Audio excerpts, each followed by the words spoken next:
Hi everybody, it's me, Miss Clausius. I'm back again with another story. This is a story about Lonnie Johnson, okay? The inventor of the Super Soaker. And guess what? It's a true story, but it's something that we want to show you and let you learn about during Black History Month. So this is called Whoosh, Lonnie Johnson's Super Soaking Stream of Inventions. Very cool. It is by Chris Barton, illustrated by Don Tate, and it was published by Charles Bridge. Let's get started with learning about Lonnie Johnson. Every day brought a challenge for young Lonnie Johnson, the challenge of finding space for his stuff. 6 Johnson kids were squeezed into the parents' small house in Mobile, Alabama.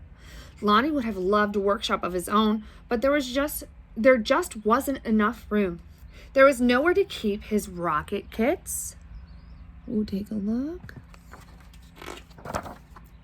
Bamboo shooters, rubber band guns, erector set, go-kart engine, bolts and screws, and other spare parts his dad let him bring in from the shed, and various other things he'd hauled back from the junkyard. Lonnie loved building and creating.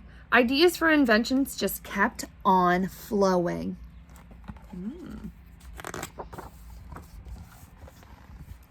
He learned how to make rockets from scratch. Kids at school gathered to watch Lonnie launch them, and he learned how to make rocket fuel.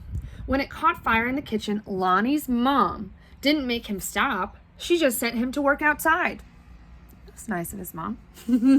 Lonnie wanted to spend his life designing things, building things and getting them to work. He wanted to be an engineer. However, Lonnie took an exam that said he would not make a very good one.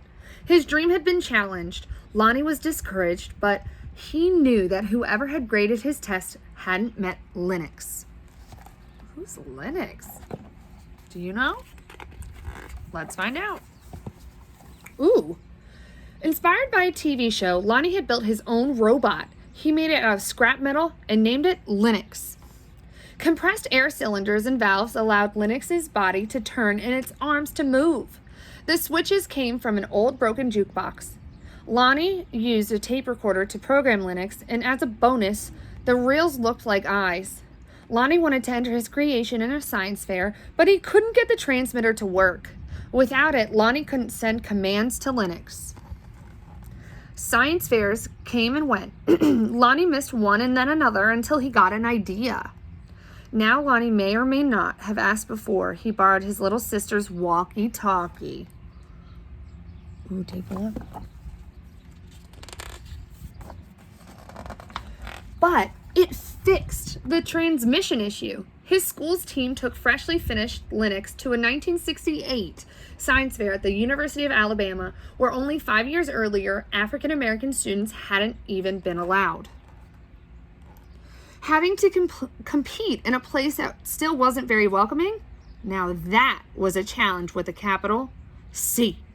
Against other schools from all over the state, Lonnie's team won first place. How amazing is that?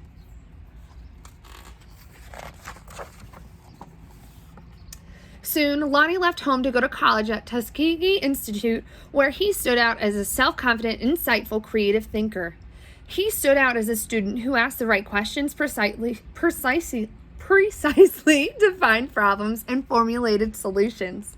And he stood out as the guy who built his own booming sound system out of cast-off electronics. It even had lights that flashed in sync with the beat. Lonnie sometimes studied right in the middle of his own parties. The extra studying paid off. He became an engineer after graduation, and that took him beyond Alabama, way beyond.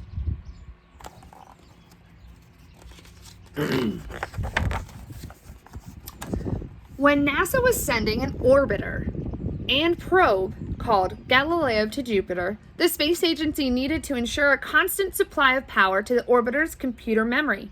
The engineer who had to figure out how to do it was Lonnie. How cool. His challenge was to come up with a lightweight backup system able to keep essential functions going in case the main power was lost. It wasn't easy. It wasn't obvious. But Lonnie found a solution.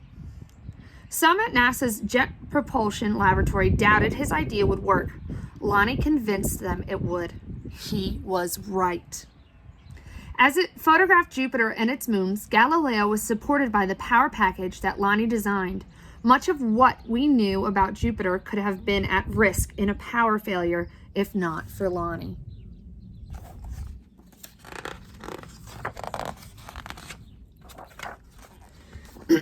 Ideas for other problems to solve just kept on flowing. They flowed whether Lonnie was working with hundreds of people at NASA or up late tinkering with his own inventions in, finally, his own workshop. Lonnie knew that the world's millions of refrigerators and air conditioners needed a new cooling system, one that didn't use R12, a chemical that was bad for the environment. He had an idea for using water and air pressure instead. To test his idea, he made a pump and nozzle, connected them to the bathroom faucet, turned on the faucet, turned on the pump, and then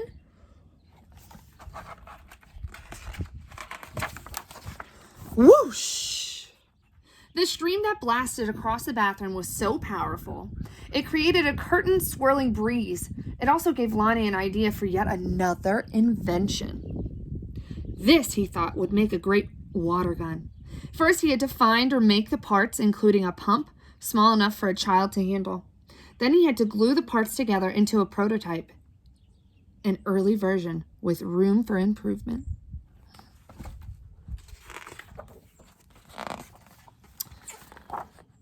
Finally, Lonnie tested his strange-looking squirt gun at a picnic. "Does it really work?" a man asked. "Sure," Lonnie said. "Want to see?" Lonnie worked the pump, which squeezed air into the chamber.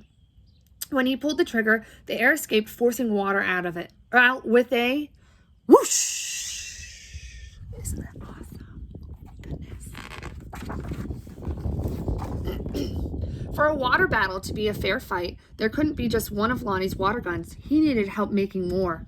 So he went to a toy company after toy company after toy company. The word no flowed again and again, but finally one company said yes. It planned to make his water gun. Lonnie also had other projects, a water-propelled toy airplane, 2 kinds of engines, and his cooling system. He found investors to provide the money for turning his ideas into products people could buy.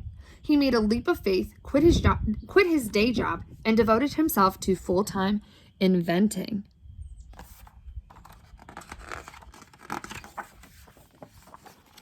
But soon, each plan fell apart. Even the one for the water gun. These things sometimes happen. But when they happen one after another to the same person, well, that's some pretty bad luck.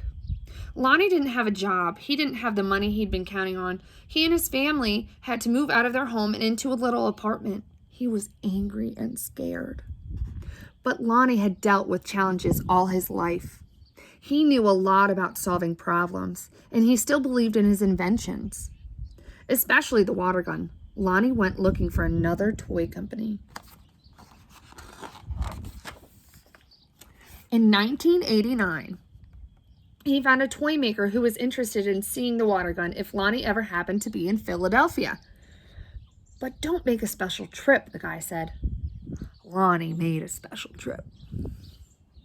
In his wife's suitcase, he carried a new prototype. He unpacked it, filled the tank with water, pumped the gun until the air pressure was good and high, and what do you think? Whoosh! Ooh, this page extends. Wow!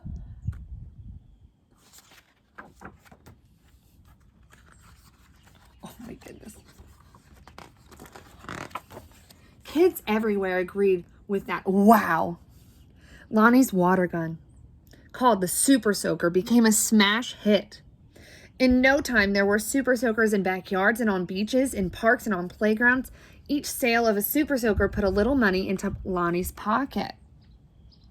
All those hours, all those years that Lonnie spent in his workshop had paid off big time. Now he could afford to do just about anything he wanted. So what did Lonnie do? He got a bigger workshop, which is where you'll find him today. Because facing challenges, solving problems, and building things are what Lonnie Johnson loves to do. And his ideas just keep on flowing.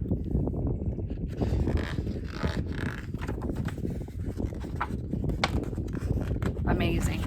I hope you really liked learning about Lonnie Johnson. What's kind of cool is Miss Clausius and her brother used to have super soakers, so it was nice to hear about the invention story. Okay, I hope you enjoyed Whoosh about Lonnie Johnson. Bye.